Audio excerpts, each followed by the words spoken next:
Hi, I'm Ryan Szymanski, curator for Battleship New Jersey Museum and Memorial, and today we have one of the probably the most requested video on the channel right now, which is a ship comparison video between the Queen Elizabeth Class Battleships and New Jersey herself. The Queen Elizabeths are arguably the best dreadnoughts of World War I, and they all saw service in World War II as well. Furthermore, many people consider them to be the forerunners of the fast battleship. Now, I don't consider them to be true fast battleships. Typically, fast battleships see a 10,000 ton increase over other contemporary battleships to achieve both their high speed along with their firepower and armor protection. However, they are a step above other existing battleships and a step in the right direction. So, the Royal Navy has just commissioned the Iron Duke class of super dreadnoughts. Now, Jackie Fisher and Winston Churchill get together and they decide they want to move to a 15-inch gun, and they want to supplement the battlecruiser squadron with a high-speed fast battleship. A series of designs are produced.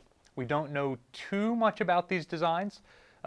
They are destroyed or lost somewhere, so we don't entirely know what designs are produced, but they go anywhere from a slow battleship that's just an expanded Iron Duke class with 5 twin 15-inch guns, all the way up to a true fast battleship with something approaching a 28-knot speed, armor protection, and 15-inch guns. And they settled on one of the smaller, more middling designs, a ship designed to achieve a rate of 25 knots at an age when the battle line speed is 21 knots, and your average battle cruiser is somewhere in the 26 to 29 knot range.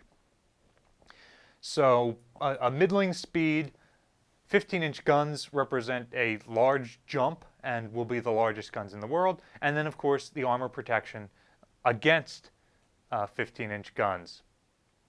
This design is very much going out on a limb. It is a jump in size and expense, and it is using a new weapon system that hasn't even been developed yet. And guns are one of the longest lead items in designing a ship, because you have to have them designed to design the rest of the hull around that size turret diameter, and then it takes almost as long to build the gun barrels and the turrets as it does the rest of the ship, and then that's all lowered in after the fact. So this is kind of a risk by Fisher and Churchill, and fortunately the British weapons designing industry managed to back them up and create just a tremendous weapon system in the 15-inch gun Mark I, which would then go on to arm the last generation of British dreadnoughts and battle cruisers, and still be a competitive weapon in World War II. Originally, 4 battleships were going to be built. Oftentimes you'd see 3 battleships and a battle cruiser or something like that. The British tended to be building about 4 ships a year, or tended to be authorizing 4 ships a year. And in this particular year, because they're faster battleships, okay, then instead of doing a mix of battleships and battle cruisers, just make them all to one standardized design. So those ships were Queen Elizabeth, Barham, Warspite, and Valiant. Then, Malaya, which was at that time a British colony, offered the price of a full new warship. So they added a 5th ship to the list to be named Malaya. Previously, classes of British dreadnoughts tended to be 4, because that is the size of a squadron. However, having 5 proved to be a very good idea, because in wartime, usually at least one of the ships in each squadron is down for maintenance at any given period of time. So if you have 5 ships, one down for maintenance, you've still got a full squadron of 4 ships. And the British liked this so much that the subsequent R-class battleships were also built in a block of 5. Now, follow-on Queen Elizabeth ships were planned. A sixth vessel named Agincourt was going to be laid down the following year. There might have been a modified design, or it might have been a follow-up design. It's kind of unclear. In any effect, that didn't end up happening. These ships were too expensive, and they burned oil, which is the new thing, much better than coal. But Great Britain has abundant supplies of coal. They have to import all their oil. So in wartime, and this is just as World War I is beginning, that is a bit of an issue. So the subsequent R-class sort of regresses, and the future Queen Elizabeths are thrown out the window. Furthermore, Canada suggested building 3 Queen Elizabeth Class battleships, which may have been given to the Royal Navy or may have been operated by the Royal Canadian Navy. It's not entirely clear. We think their names would have been Acadia, Quebec, and Ontario. And in any event, this was a huge expense. They were going to have to be built in Canadian yards, and that would have been a further expense to modify those yards to be able to build battleships, and it ends up not happening. So you end up with just the 5 Queen Elizabeth class battleships: Queen Elizabeth, Barham, Malaya, Valiant, and Warspite. These ships displaced about 33,000 tons full load as built. They were 643 feet long, roughly 90 feet wide, and drew about 33 feet of water. While they were designed for a top speed of 25 knots, they really struggled to get beyond 23 or 24 knots. So really, they weren't much faster than the battle line, just fast enough that they didn't fit in with the rest of the battle line. So in that instance, they're kind of a failure. And yet, despite not meeting the design expectations, they're still one of the best ships of World War I and competitive in World War II, like I said before. They have a range of about 5,000 nautical miles at 12 knots, which is low even for contemporary American ships. American ships are designed to operate in the Pacific. Great Britain has a huge network of colonies at this time, so they don't need massive range to be able to go from base to base to base. And so British ships tend to have a much shorter range than contemporary American ships. So just to compare, an Iowa-class battleship has a range of about 15,000 nautical miles at 15 knots, whereas the Queen Elizabeths are only 5,000 nautical miles at 12 knots. So even World War II-era British battleships have relatively short range compared to their American counterparts. It's just differences in how the two nations operated. The crew was designed to be about 950, jumped to about 1,250 in wartime. They were originally powered by 24 235 psi boilers. The different ships got different machinery depending on where they were built, which is the same for Iowa-class battleships. There's nothing strange about that. And then, of course, the armament. They had 8 15-inch 42 caliber guns. They were designed with 12 6-inch guns, but these guns were still casemate mounted in the hull, which meant that they got incredibly wet in heavy weather, which the North Atlantic around the British Isles, it's always heavy weather. So only Queen Elizabeth is completed with 12. The other ships progressively lose them during construction, and in the years following construction, they continue to remove 6-inch guns and plate them over. They had 2 3-inch guns for anti-aircraft work, which is pretty standard for World War I era battleships. They had 4 21-inch torpedoes. Again, useless, but standard. In terms of armor, the belt was 13 inches thick, the deck was 3 inches thick, the barbette was 10 inches thick, and the turret faceplates and conning tower were also 13 inches thick. So these ships, considerably smaller than an Iowa-class battleship. And everything is a step down. Slightly smaller guns, and so slightly thinner armor. They're built during World War I, so their armor configuration is more belt-heavy for close-in fighting, as opposed to deck-heavy for long-range fighting. In fact, these ships were designed with only a 20-degree elevation for the main battery guns. We know that 45 degrees is the optimal to get the longest range possible.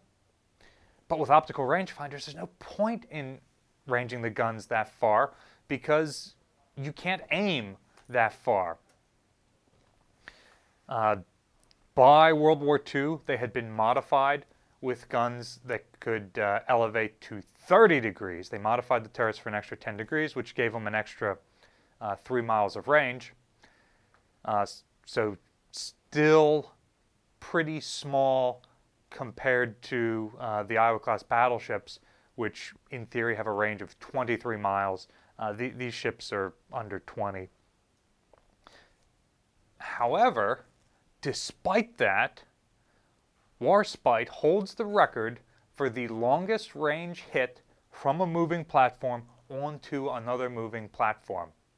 At the Battle of Calabria, she managed to hit the Italian battleship Giulio Caesar at a range of 13 miles, about 26,000 yards. This is roughly the same time that the German battleship Scharnhorst, with far more modern guns, hits the aircraft carrier Glorious at also a range of about 13 miles.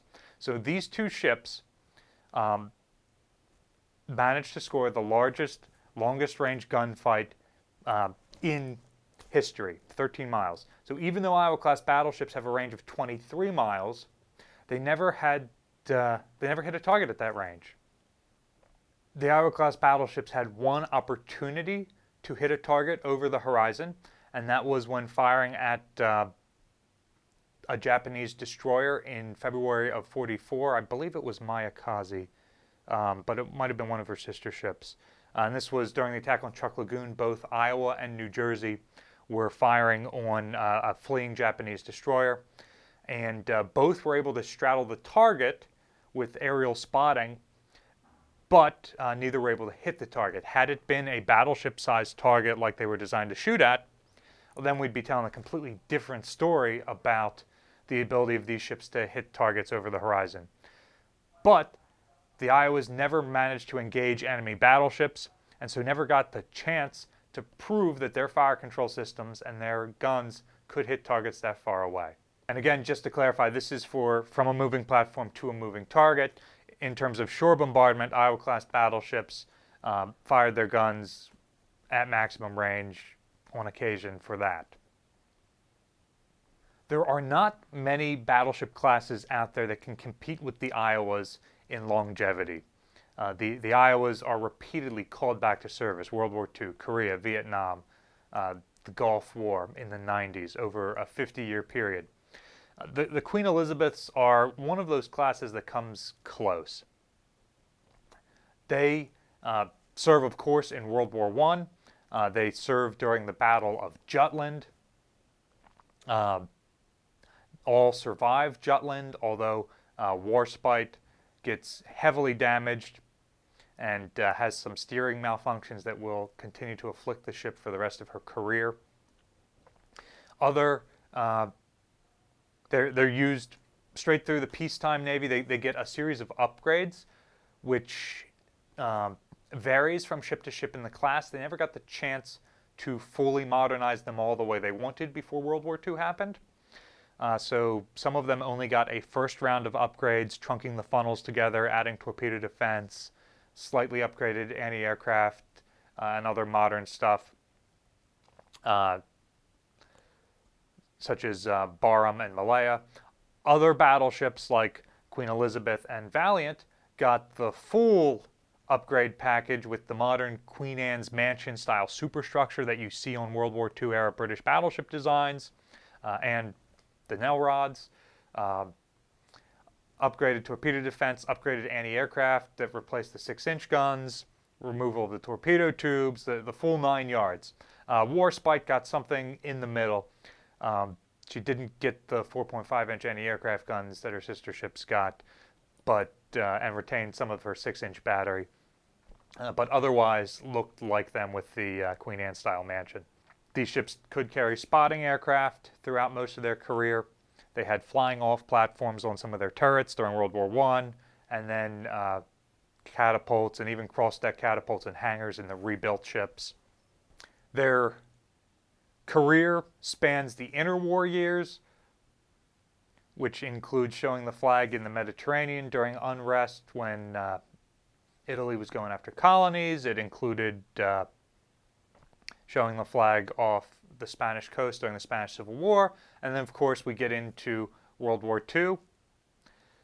During the war, Barham is sunk by U-boat torpedoes in the Mediterranean. She takes 3 torpedoes point blank.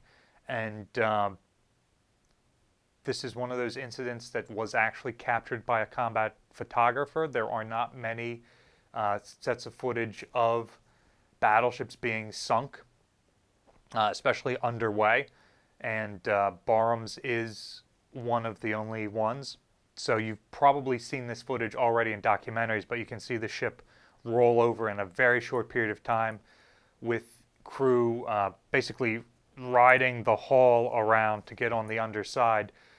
And then you can see the magazine explosion that destroys the ship entirely and the crew who are still on board. The other battleships pretty much suffered damage during the war but managed to survive.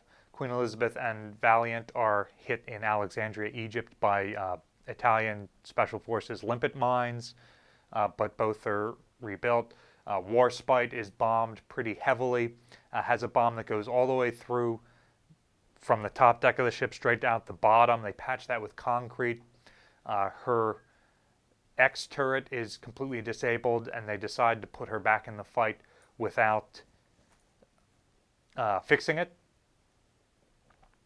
So she does the D-Day bombardments with just 3 of her 4 gun turrets, and then is subsequently decommissioned. Cannot say enough good things about Warspite. She is the most individually decorated ship in the Royal Navy, with 15 individual combat actions to her name, including Narvik, D-Day, Calabria, like battles in practically every theater of World War II. If ever a battleship should have been saved as a museum, it was Warspite. But because of the costs, she was going to be scrapped. She broke free during the tow and managed to run aground, and so she had to be scrapped in place instead of at the scrappers. Yeah, otherwise, the other 3 sister ships that survived the war were also scrapped shortly after, decommissioned in the later 40s, and scrapped.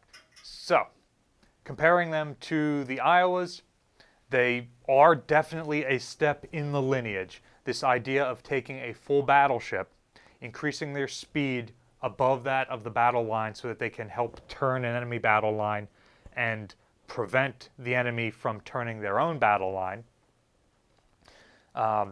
These ships, much like the Iowas, ended up not operating in the battle line. During Jutland, they operated as one of the 2 battlecruiser squadrons, and so operated semi-independently. During World War II, there just weren't enough battleships to form a battle line, so they get parceled out in the various theaters of the war.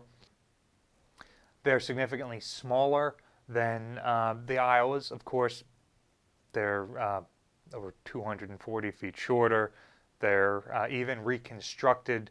They're still over 10,000 tons lighter, really closer to 20,000 tons. Reconstructed, they approach the same width. It's a little bit shallower draft, significantly slower speed, significantly shorter range, so that they can't quite react all over the world like the Iowas can. But again, that doesn't meet with the British. That doesn't meet with British doctrine, because they had bases all over the world when these ships were built. So it makes sense. Significantly smaller crew, cheaper to operate, and guns, of course, their anti-aircraft battery never matched that of the Iowa-class battleships. They were designed before aircraft became a huge threat. Their armor protection is weak on the deck side, even as reconstructed. Like I said earlier, weak on the turrets and barbettes. The belt is pretty comparable. A 13-inch exterior belt, not quite as good as contemporary American 13.5-inch belts or the Iowa class's angled 12-inch belt, but again, good for its time period. The service lives of these ships were excellent. The British basically ran them until their engineering equipment was worn out. They ran these ships as hard as they could. They saw pretty consistent service across 2 world wars, whereas the Iowas come in closer to the end of World War II. They're not run anywhere near as hard, and then they're brought back for very brief stints during other wars. So the British definitely got their money out of these ships. It's kind of disappointing that this design lineage ends with these ships. The R-class go back to a more traditional battleship. Hood grows out of Repulse and Renown's design. The Nelsons and Rodneys are a complete departure from other contemporary designs. So these ships were the beginning of an interesting lineage that ends up tangentially becoming the Iowa-class battleships. But their direct lineage, they're the first and last. So Iowa-class battleships definitely win the fight with the Queen Elizabeths. They've got better long-range guns, more modern fire control, better deck armor, better anti-aircraft protection, higher speed to dictate the range of engagement. But you would expect that from a significantly larger ship designed 20 years later. It was never going to be a fair fight. The fact that the Queen Elizabeths are still competitive 20 years later really says something about their design. And I think that they're an excellent design. The argument that they are the best battleship of World War I is hard to argue against. You have to really, really be a German high seas fleet lover to say that the Baddens and Bayern can match the Queen Elizabeths.